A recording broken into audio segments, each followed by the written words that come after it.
দেখো গাইস, আজকে বাইরের প্রকৃতিটা কি সুন্দর লাগছে। আজকে অনেকদিন পর ছাদে উঠলাম। ছাদে উঠে একটু জামা কাপড়গুলো তুলতে এসেছি। শরীরটা খুব খারাপ কালকে রাতের থেকে। কালকে রাতে এতটাই খারাপ হয়ে গেছিলো, জানি না আমার কি হয়েছিল। হঠাৎ করে আমার মাথার এই পেছন সাইডটা একটু সমস্যা হচ্ছিল। দুবার তিনবার করে বমি করার পরেই শরীরটা তাও ঠিক লাগছিল না, এতটাই শরীর খারাপ লাগছিল। ভাবছিলাম যে হয়তো হসপিটালে গেলে হয়তো ভালো লাগবে। তো হসপিটালে যাওয়ার জন্য রেডি হয়েছিলাম রাত 12টার সময়। তো কোনো টোটোকে আমি পাইনি যে আমি ফোন করে বলবো যে টোটো। ফোন করেছিলাম টোটোওয়ালাকে, কিন্তু কোনো টোটোওয়ালাই আমার নিয়ে যাওয়ারই হয়নি। তারপর রাত্রেবেলা হঠাৎ করে আমার বর মাথার পেছনটা যখন হাতটা বুলিয়ে দিল, তারপর কখন আমি ঘুমিয়ে পড়েছি আমি নিজেও জানি না। কিন্তু আজকেও সেই একই সমস্যা। আজকে 3 দিন ধরে আমার এরকম সমস্যা হচ্ছে, আমি নিজেও জানি না কি হচ্ছে এই জিনিসটা। আমার মাথার এই পেছন সাইডটা যখনই এরকম করে, ব্যথাও করে না, মানে কেমন একটা ঝিমঝিম করে, তখন আমি সহ্য করতে পারি না। মানে কোনো ভালো কথা কেউ যদিও বলে আমার সহ্য হয় না। যে একটা কেউ আমাকে ভালোভাবে কোনো কথা আমাকে বোঝাচ্ছে, সেটাও আমি মাথায় নিতে পারি না।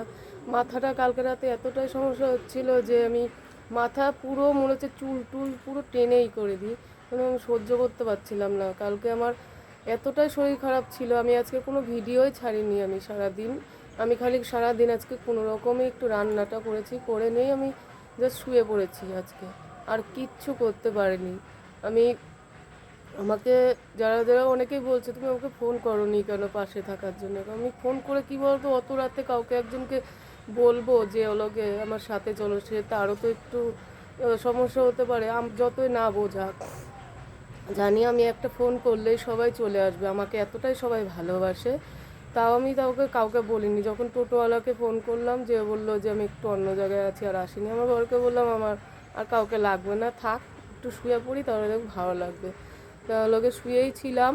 তারপরে আজকে দেখি সকালবেলা উঠে সেই একই সমস্যা আবার হচ্ছে। কি হচ্ছে আমি নিজেও জানি না, পেছন সাইডেও সমস্যা হচ্ছে।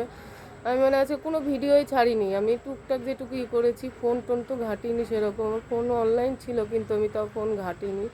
ভালো লাগছিল না, মনে হয় যে চুপচাপ থাকি, একা একা থাকি, এরকম সমস্যাটা হচ্ছে। কেন হচ্ছে আমি নিজেও জানি না। আমি কোনো চুল বেশিক্ষণ বেঁধে রাখি না। চুলে বেঁধে রাখলে সমস্যা হয়, চুলটা ছেড়ে যদি রাখি কোনো সমস্যা নেই, কিন্তু রাত বিরত করে তো চুল ছেড়ে রাখা উচিত নয়। তাই হলো গিয়ে চুলটা হালকা করে বেঁধে রাখি, আবার চুল ছেড়ে দিই যখন সমস্যা হয়, তখন আবার করি। কারণ কালকে গিয়েছিলাম একটু ঘুরতে, তখনও শরীরটা আমার খারাপ। কালকে সারাটা দিন সেরকম আমি খাওয়া দাওয়া করিনি। আজকেও আমি সেরকম খাওয়া দাওয়া করতে পারছি না, কি হচ্ছে আমি জানি না। কারণ আজকেও আমার সমস্যাটা হচ্ছে। তা যাই হোক, সবাই আমার পাশে থেকো, ঠাকুরকে একটু ডাকো যাতে আমার কোনো সমস্যার কোনো সম্মুখীন হতে না হয়, কোনো প্রবলেমে যেন না পড়ি, আমার যেন ঠাকুর সুস্থ করে দেয়। এটা আমার অনেক দিন ধরে সমস্যা হয়েছে, 3-4 মাস ধরে সমস্যাটা বেশি হয়েছে, কিন্তু আমার কালকে একটু বেশি হয়েছে আবার হঠাৎ করে। জানি না কি হচ্ছে আমার। তা দেখি আজকে একটু হসপিটালে যাব, দেখি ডাক্তার কি বলে, তারপর সেই মতেই করব আমি। ডাক্তার দেখি, সন্ধ্যাবেলা থেকে যেতে হবে। কালকে রাতের বেলা খুব বাড়াবাড়ি হয়েছিল আমার এই শরীরটা খারাপ নিয়ে। তা আজকে আমি তো ভিডিওটা এখানেই শেষ করছি। টাটা, বাই বাই, সবাই ভালো থেকো।